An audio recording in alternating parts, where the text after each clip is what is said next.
We are going over why you shouldn't listen to The Secret, the movie The Secret, and what to do instead so you can actually start to bring more of what you want into your life. That's coming up next.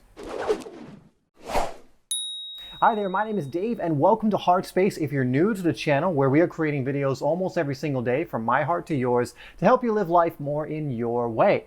And I want to get right into it today, and of course actually subscribe and hit that bell icon if you haven't already so you don't miss any of our videos.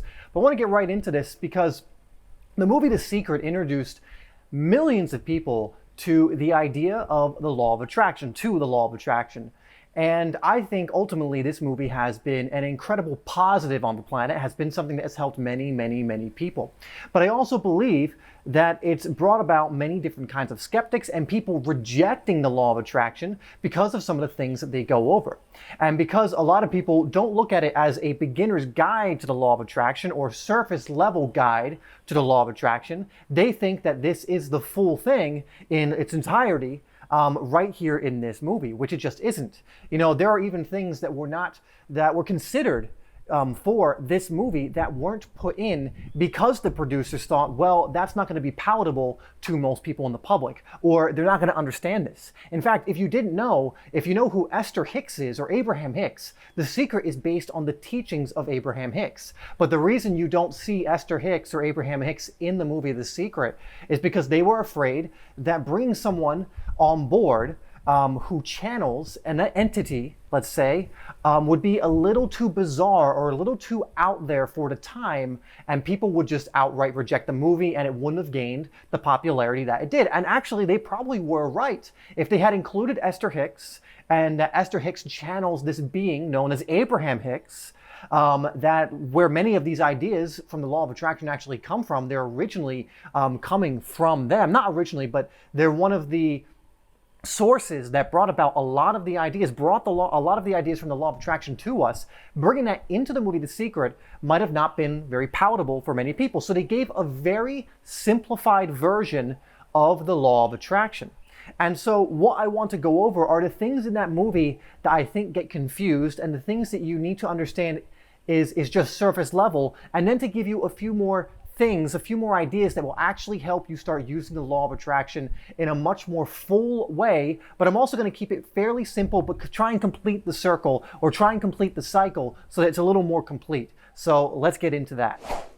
So the main thing I believe in The Secret that a lot of people took issue with, but also that made it a lot more palatable, was the idea of the genie in the lamp analogy. Because in the movie, one of the most famous scenes is where they're talking about the genie in the lamp. They're talking about how, essentially how it works with the law of attraction is you ask the universe for something, like you rub the lamp and like the genie comes out or the universe comes out, you ask for what you want and then you shall receive.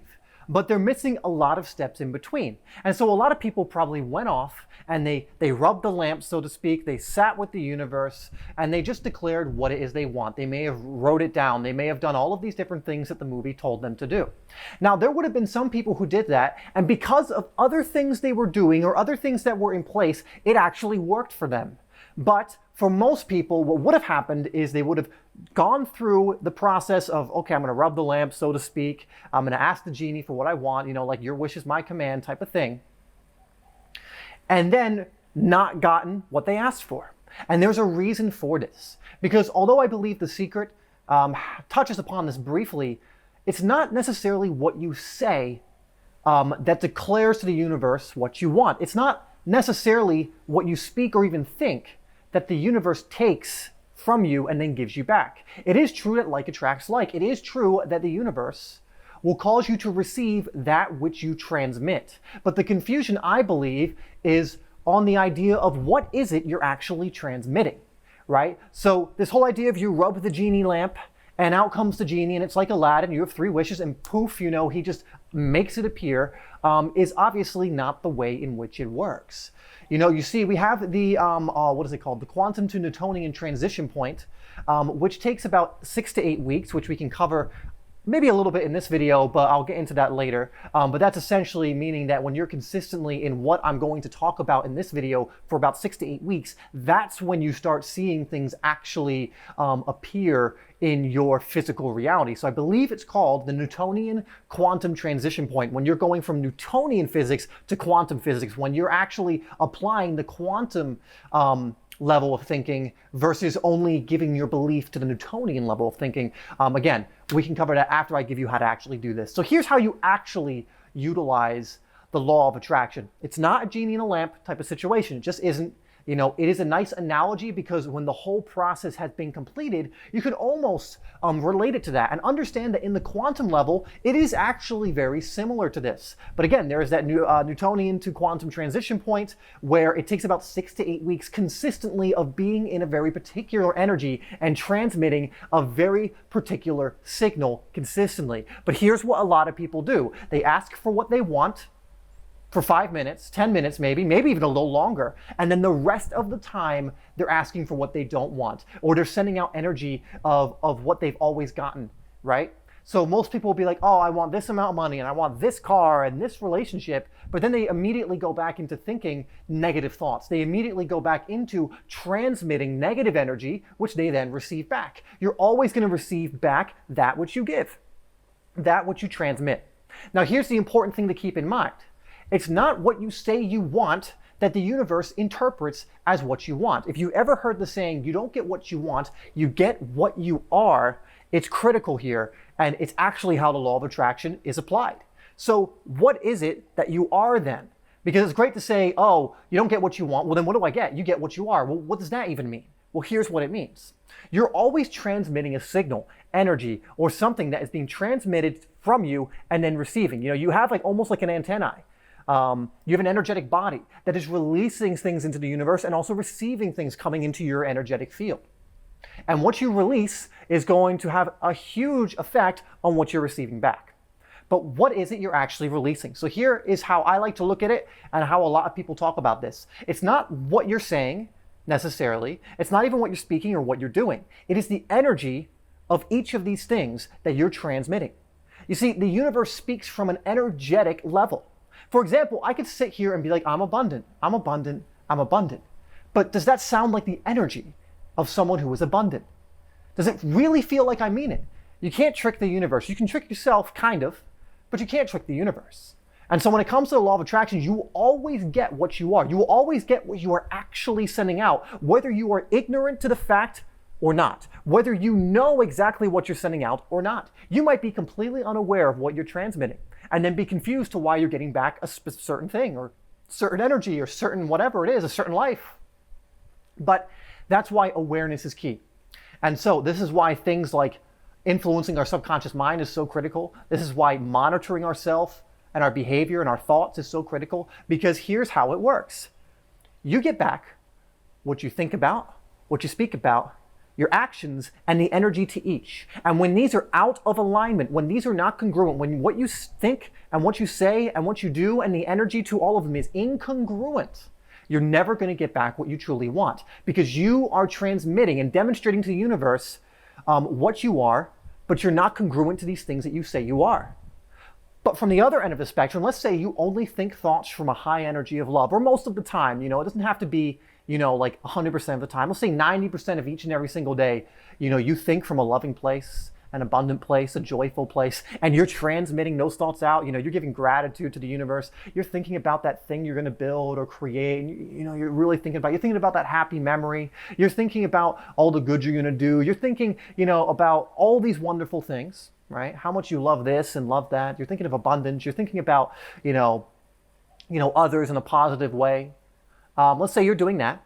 Let's say then when you're speaking, and usually your thoughts will influence the way you speak, and the way you speak will influence your actions, so they all play into each other. But let's say you're doing that, and then you're speaking words of love. You know, you're going out there and doing your gratitude practice out loud. You're going, you know, I'm so happy and grateful now just for all the beauty in my life. I'm so happy and grateful for what I get to do, for these people in my life, you know, for that thing that happened today, that beautiful synchronicity. And let's say you speak like that most of the time. Like, it doesn't even have to be 90. It could be 60, 70% of your day is filled with you speaking in that way. And then maybe there's some things that rear its ugly head up every now and then. You might gossip sometimes. You might do other things. It's great. At least for most of the time, you're speaking in this way. Let's say that. Now, let's say because you're thinking in that way and you're speaking in that way, it encourages you to take actions from similar emotions, similar energy and motion, right? So now you're thinking loving thoughts and caring thoughts and abundant thoughts and happy thoughts and joyful, playful thoughts. You're speaking in a similar manner, and now you're acting in a similar manner. Suddenly you're prioritizing things that make you feel love. Suddenly you're prioritizing things that have to do with self-care. Suddenly you're prioritizing things that are win-win-win situations, and now you're taking actions from that place. If all three of those things are congruent, you are then transmitting a very powerful signal, energy, out into the universe. Because the universe can look at that and go, this person is completely aligned, congruent with their thoughts, their words, and their actions. And their dominating energy is one of love, or gratitude, or prosperity, or appreciation, or peace, joy, playfulness, even courage, things of this nature. And then you will receive the equivalent back. Now, here's the tricky part. I went over again earlier, the Newtonian quantum transition point, and I might be butchering that name a little bit, so don't get on my case if that's the case. But what it essentially is this point where you start going from this Newtonian billiards thinking, it's like, everything's physical, one thing affects another only in physical ways, to a more quantum level of thinking, where you start realizing, holy crap, my energy actually manifests in the physical matter over time. Holy crap, my energy can affect physical matter. Holy crap, my thoughts are things. They may not be physical, but that does not mean they aren't categorically things. It does not mean that they are categorically non-existent. They are very much in existence. And when you start realizing this, you start realizing that the whole game, especially when it comes to the law of attraction, is an inner to outer game. That the non-physical influences the physical. You see, most people are doing it opposite. They think that the physical will make them feel a certain way. They think that it's outer to inner. If I have the outer things, the money, the car, the girls, or the guys, or whatever it is, the dream home, that'll make me feel better. But we can see many examples of how this isn't the case. And to get that level of result where outer to inner, or even just the outer things without the inner, takes an incredible amount of struggle, to the point where it doesn't even seem worth it. However, if you cultivate the inner world, your thoughts, the way in which you speak, and in the actions you take, all from an energy that you choose to be in, that you always have a choice about, by the way, that's when you start getting into this level of congruence, where you'll start transitioning from just trying to be physical matter affecting physical matter to energy affecting matter, which is infinitely easier to do. But there's a 6 to 8 week lag period from what happens in the quantum and shows up in the physical. And so, just take this away from this video. Understand that the law of attraction does not work by rubbing a lamp and, the genie comes out. What do you want? Oh, you want the Lamborghini? Snap. Boom. There's the Lamborghini. Oh, you want the $1 million? Boom. Snap. Oh, look, that. Check your bank account. $1 million. It's not how it works, because what you are transmitting is not at the level where you are deserving of a Lamborghini, $1 million, whatever else it is, that perfect partner. A lot of people want a very specific partner, and I'll use this example because I think it'll hit home, because a lot of people want a particular partner, but they never think, does that particular partner want me? Am I at the level, am I at the point where I am transmitting what I need to be transmitting out to attract that partner? Or do I spend most of my time in negativity? Would a partner that I am envisioning want to spend time around someone who's maybe really negative or is acting in a certain way? Probably not. And so another great saying is, it's not about what you get, it's about who you become as you're doing all this stuff. And who you become will ultimately allow you to get all of these things, and it will happen in a much more effortless way, in a law of attraction-y type way. But here's the thing to take away. Again, not a genie in a lamp type of thing. Just get that out of your head. It doesn't work that way, right? But it does work from a sense, if you can feel good, if you can keep yourself in elevated emotions like love and gratitude and happiness and peace and joy and similar emotions to that for most of each and every day, and you focus and prioritize that, because it really is the most important thing, you will think, speak, and act from that energy. You will show a level of congruence in that energy, which will then bring the like physical thing into your reality more and more and more. And what's cool is I'm experiencing this, and I've been experiencing this for a little bit now. And the way things come in is always just so much fun. I'm getting to the point where I've almost let go of almost all expectation of how things come in, and it's just fun now. All these synchronicities that come in, all of the ways, things I've wanted to come in, how they come in. It's always in these interesting ways that I would have almost never been able to predict. And it's just fun. And it's a fun way in which to live. And so in order to do this, again, you have to remember it's about what you are, not what you want. Because you can say you want one thing, but the universe isn't going to communicate to you necessarily through words. It will through energy. And so you say one thing, but your energy is completely incongruent with what you're saying and is giving off another thing, maybe a negative thing or whatever else it is. That's what you're going to get back. And so just remember, what you think, what you speak, how you act, and most importantly, the energy of all of those will determine what comes in. And if that seems like a daunting task, relax. This is not something you need to master overnight, but if you can stay in that consistency for a while, for 6 to 8 weeks, which is not even that long. I mean, 6 to 8 weeks of staying in this kind of thing to radically changing your life is, how much is 6 to 8 weeks to you, right? That's less than 2 months. And that can radically change your life if you can keep yourself in that energy. And if you fall off, you just get right back on. You fall off, you just get right back on. You keep that awareness going.